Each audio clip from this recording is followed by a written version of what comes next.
Have you ever wondered why, despite trying so hard, your financial life remains stagnant, as if something invisible keeps pulling you back every time you start to climb? Have you ever felt broke, like a failure, tired of fighting, when in reality, you're just repeating a mental pattern you don't even realize exists? In this video, you'll discover that your problem was never a lack of money. It was the presence of silent beliefs that keep you chained from within. We're taught to work, to study, to save. But no one teaches us to think like someone who deserves to prosper. And that's where everything gets stuck. You'll understand why your mind might be trapped in a scarcity mode, even when your heart screams for abundance. You'll discover how to reprogram thoughts that sabotage your financial freedom, and how Stoic philosophy can teach you to master your mind before it masters you. The promise here isn't magic. It's awakening, because when you change what you believe, you change everything you attract. Write in the comments now. Today, I free my mind from the invisible prison of scarcity. This will help you commit to your own transformation. Subscribe to the channel and turn on the notification bell. Here we talk about money with soul, about the mind with purpose, and about freedom with consciousness. Have you ever noticed how some people constantly complain about a lack of money, but at the same time reject any opportunity that could free them from it? As if one part of them wants to change, and another part silently sabotages everything? That's not a coincidence. That's a mental prison. And it's not made of visible bars, but of inherited ideas, limiting beliefs, and phrases repeated like silent mantras. This isn't for me. I don't have enough education. Only those born rich get rich. As long as your mind remains conditioned to accept little, the world will keep giving you little. Because the universe doesn't respond to desire, it responds to belief. Many people live with a scarcity mindset disguised as humility. They say they don't care about money, but silently cry because they can't achieve the bare minimum. They say being rich is frivolous, but envy those who have the freedom to choose. The problem is they've confused poverty with virtue. They've learned to settle for the basics as if it were spiritual nobility, when, in truth, it's just unhealed trauma. The poor mind clings to what's familiar, even if it hurts, because the fear of the new screams louder than the desire to grow. And the cruelest part of it all is that this prison is invisible until someone shines a light on it. Until a new thought, a book, a video, a conversation strikes like lightning and makes you question, why do I accept so little from life? When that question arises, it's a sign that the bars are starting to rust. And maybe, just maybe, you're ready to look with more courage at what comes next. Few people realize, but your relationship with money begins long before your first paycheck. It starts with the casual phrases thrown around by parents, the emotional reactions to bills, the frustrated looks in the supermarket line. It starts with, money doesn't grow on trees. Those who get too rich are no good. The important thing is to have health. And the innocent brain records it all as absolute truth, without filter. Without critique, just absorption. Years later, the same person who heard those phrases wonders why they're so afraid to prosper. The answer lies back there, in the voices echoing from childhood. It's the mental inheritance you received and perhaps never questioned. This kind of financial trauma is silent but devastating, because it makes you want to grow, but feel guilty when you start succeeding. It makes you dream of freedom, but sabotage everything as soon as it gets close. It's like driving with the handbrake on. The engine strains, but the car doesn't move. Many people, without realizing it, associate money with suffering, conflict, or selfishness. And since the mind wants to avoid pain, it simply repels what it believes is dangerous. That's where sabotage comes in, the confusion, the stagnation. And it all feels logical, but it's emotional. The truth is, there's nothing wrong with desiring wealth. What's wrong is believing you can only have money if you're greedy, dishonest, or less spiritual. These beliefs about wealth didn't come from your essence. They came from your environment, from the scarcity that surrounded you, from the pain you witnessed. And now, to change that, you need a new internal environment. You need to rewrite the stories you were told about what it means to prosper, because as long as money is an enemy in your subconscious, it will keep slipping away, as if you're unintentionally pushing it out. Have you ever felt like every time your life starts moving forward, something happens and pulls you back? An unexpected bill, a silly mistake, a rushed decision. It's as if, the moment you start climbing out of the hole, life itself sets a trap. But what if I told you that trap isn't out there? It's programmed inside you. It's the mind that learned to survive in chaos, that got used to pain, that fears stability because it's unfamiliar. The truth is, the human brain prefers the known pain over the promising unknown. And that creates a scarcity pattern that repeats like a scratched record. It's as if there's an invisible prosperity line you don't allow yourself to cross. Every time life gets a little better, a self-destructive impulse kicks in. You spend what you don't have, lose focus, accept less than you deserve, procrastinate on important decisions. This self-sabotage isn't conscious. It's a reflex of a mental system still aligned with scarcity, a mind programmed to avoid embarrassment but also to never shine too brightly. Because somewhere in the past, you were conditioned to believe that growing too much might bring rejection, envy, or loneliness. And as long as that internal script isn't rewritten, the cycle continues. You can change jobs, cities, relationships, bank accounts, but you'll keep reaping the same results. Because the harvest comes from the seed, and the seed is in the mind. That's where it all begins. That's where your financial future is shaped before it even touches reality. So, more important than chasing external solutions is having the courage to ask, what invisible pattern am I still repeating? Because only when you see the cycle can you finally break it. Some people wake up at 5 a.m., go to bed at midnight, juggle 3 jobs, and still barely manage to breathe at the end of the month. Meanwhile, others seem to do the minimum and still prosper quietly. This isn't injustice, it's mindset. The millionaire mindset doesn't measure wealth in sweat, but in direction. Hard work might keep you alive, but only thinking right makes you move forward. The difference lies in strategy. Those who understand the laws of the mind know the brain wasn't made to repeat effort, but to create shortcuts. And wealth is exactly that, the result of a mind that knows how to use its energy wisely. Have you ever seen someone extremely hardworking but perpetually drowning in bills? That's the portrait of a society that idolizes effort but ignores thought, that applauds those who work hard but distrusts those who profit with ease. But thinking well is just as laborious as carrying weight. It's just more efficient. When you develop financial awareness, you start seeing opportunities where you once saw obstacles. You stop selling your time and start creating value. And value is what the world pays a premium for. The problem is, most people were taught to survive, not to thrive. It's not about abandoning work. It's about stopping working in the dark. Because those who don't think, suffer. And those who think, plan. And those who plan, achieve.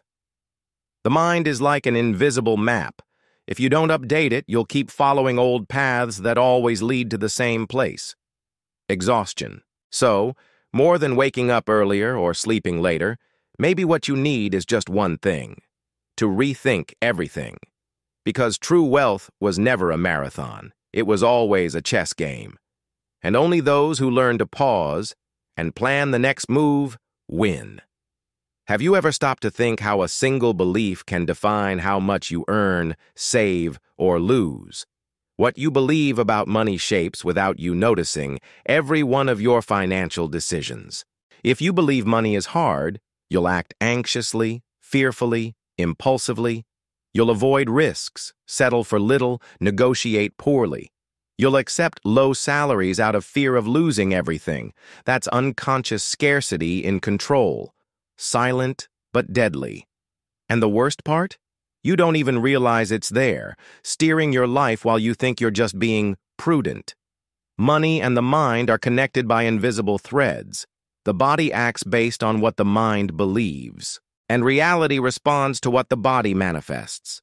In other words, your bank account is a direct reflection of your mental wealth. Some people believe so strongly that prospering is hard that, even when a good opportunity arises, it slips away. Or they don't see it. Or they see it and make excuses. Or they grab it but soon sabotage everything with an impulsive decision. Because the subconscious needs to validate the old belief, money isn't for me. And so the person remains loyal to scarcity, even while longing for abundance. That's why the first step to transforming your financial life isn't a new course, a new job, or extra income. It's an internal review, a true inner reform. Ask yourself, what do I really think about money? What phrases have I heard so many times that I now consider truth? Am I not repeating old ideas that were useful to others but now only limit me? When you start investigating your financial beliefs, you realize that bankruptcy never started in your wallet. It started in your thoughts. And that's where the healing needs to happen. You don't need to become someone else to prosper. You just need to awaken who's already inside you. Yes, wealth is already in you. It's not a magical promise. It's a psychological fact. But often that potential is dormant, hidden behind layers of fear, unresolved experiences, and old phrases someone told you that you believed. You weren't born for this. You dream too big. Be content. It's what you have for now. And so, year after year, you drift further from your true power, as if it were forbidden to believe you deserve more. Many people don't realize they live with scarcity mode activated, a mental programming that only sees limits, only senses danger, and feels bad every time it tries to dream big. It's not that these people aren't capable, it's that they're operating with a mind programmed for survival, not prosperity. When the reprogramming of the mind begins, everything changes, not because the world gets easier, but because your perspective gets sharper. Opportunities arise because now you see where you once saw threats. Ideas are born because the mind is no longer suffocated by the fear of failure. Unlocking your potential doesn't require a miracle. It requires one step, allowing yourself to start over with a new mindset. And for that, you need inner silence, reflection, the courage to look at what's stuck and ask, is this really mine, or did someone convince me it was? Because many of your limits are inherited ideas, not absolute truths. And when you start separating what's yours from what was imposed, something ignites. A force that was quiet, waiting for you to stop running from yourself. Because wealth has always been you. The rest was just distraction. Many people say they want to earn more, want freedom, want to live with peace. But when the opportunity arises, they hesitate. When they receive unexpected money, they feel guilty. When they start to prosper, they clash with their own thoughts. And this doesn't happen by chance. The mind, when carrying financial trauma, creates a kind of internal alarm that goes off every time something good gets close. It's as if it says, "This isn't for you." And so, without realizing it, the person pushes money away like trying to hold water with trembling hands. The problem isn't a lack of desire, it's an excess of conflict. These mental blocks usually have deep roots. A childhood in scarcity, parents fighting over money, feelings of shame for wanting more than others. All of this leaves invisible marks that turn into contradictory behaviors. You say you want to grow, but you're afraid of being judged. You want abundance, but you think you don't deserve it. And what's more powerful, the universe doesn't respond to what you say, it responds to what you feel. If the feeling is unworthiness, life will keep obeying that frequency, and the money you seek so much will keep taking a detour. The good news is that this can be healed, but not with spreadsheets, with presence, with inner diving. Inner prosperity begins when you face your fears head-on and say, "I do deserve it." When you stop carrying the guilt of wanting more and understand that wanting to grow isn't greed, it's nature. Every living being seeks expansion. But for that, you need to heal the pain that made you believe prospering is wrong. Because money never ran from you. It's just waiting for you to stop pushing it away with thoughts that aren't even yours. Maybe you've spent your whole life believing something's wrong with you, that you have bad luck, little vision, little ability, that you weren't born to win, that you're not cut out for it. But the truth is simple. You're not broken. You're just running a mental system programmed to survive, not to thrive. Your mind was written like code, with invisible commands, emotional inheritances, old conditioning. But here's the liberating revelation. Every code can be rewritten. You're not a failure. You're just following a script you didn't write. Science calls this neuroplasticity, the brain's ability to change, adapt, create new connections. This means your mind is trainable. What holds you back today can become your strength tomorrow. But it takes training. It takes attention to automatic thoughts, to the phrases you repeat without noticing, to the way you judge, limit, and compare yourself. Because your wealth mindset doesn't appear out of nowhere.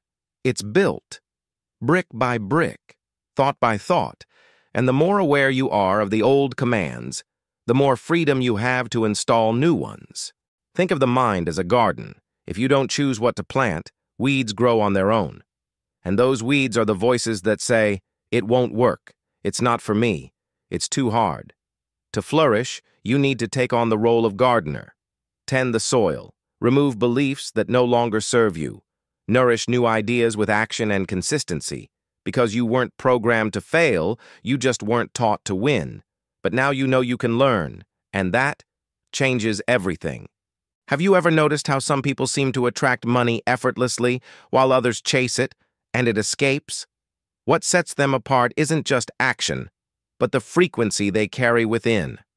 Everything in the universe is energy, including you. And the way you think, feel, and react defines what you emit. If you vibrate scarcity, insecurity, and fear, guess what the world gives back? More of the same. It's like a radio station. If you tune into pain, you can't hear the music of abundance. And the problem is, most people don't even realize their internal antenna is stuck on suffering. The law of attraction doesn't work with what you want. It works with what you are. That's why saying, "I want money," while feeling guilt, shame, or anxiety inside doesn't work. The universe doesn't respond to your words. It responds to your invisible vibration. And that vibration is shaped by your dominant thoughts, by how you react when you open your wallet, by what you feel when you see someone prosper, by your ability to be grateful for the little without stopping to desire the much. That's what defines vibrational prosperity, an inner state of worthiness that invites the external to transform. When you change within, the external adjusts, not as magic, but as a natural consequence. Because you start making different choices. You start saying no to what diminishes you and yes to what elevates you. You start having ideas, courage, clarity. And that's what creates abundance, a clear mind vibrating in alignment with wealth. The bank account is just a reflection. The true balance has always been mental. And when that frequency changes, money stops being a ghost and starts becoming a partner. Most people chase wealth as if it were somewhere far away, in the next job, the next investment, the next contact. But the truth is, wealth isn't conquered. It's activated. It's not out there waiting to be reached, but inside waiting to be awakened. And as long as you seek outside what's still dormant within, frustration will keep knocking at your door. Because what attracts wealth isn't blind effort. It's inner clarity. It's when the mind stops seeing itself as a victim and starts acting as the protagonist of its own destiny. This abundance consciousness changes everything. Because from it, you start realizing the world has always been full of opportunities. What was missing was vision. You start seeing doors where you once saw walls. You start acting with confidence because you know scarcity was just a blurry lens, not an absolute truth. And more than that, you stop seeking approval, comparison, external validation, because you understand that true prosperity is silent. It's you, in your corner, activating the best in you, without shouting, without proving, just living with the certainty that inner wealth comes before any external figure. Financial awakening is, above all, a spiritual awakening, a reunion with your own essence. And when that spark ignites, everything around you changes color. You stop trading your peace for crumbs. You stop living in fear. And you start choosing with freedom, investing with wisdom, earning with ease. Life stops being survival and becomes creation. Because the key to change has always been in the same place, in the silence between a limiting thought and a conscious choice. You weren't born to live limited, counting coins, denying dreams, accepting less than you deserve. But for that, you need to stop treating money as an enemy and start treating it as a reflection of your mind, of your beliefs, of your worthiness. From now on, every time you look at your bank account, look at your thoughts too. All scarcity begins in the invisible. All abundance does too. It's not about winning the lottery, but about rebuilding your financial identity from within. And now I ask you, what beliefs will you start questioning today? What will you stop tolerating in the name of false security? And what if all you're missing is just a new version of your own mind? If this video touched you, leave a comment below. Write what awakened you the most. Subscribe to the channel and turn on the notification bell. Here we talk about money with soul, about the mind with purpose, and about freedom with consciousness.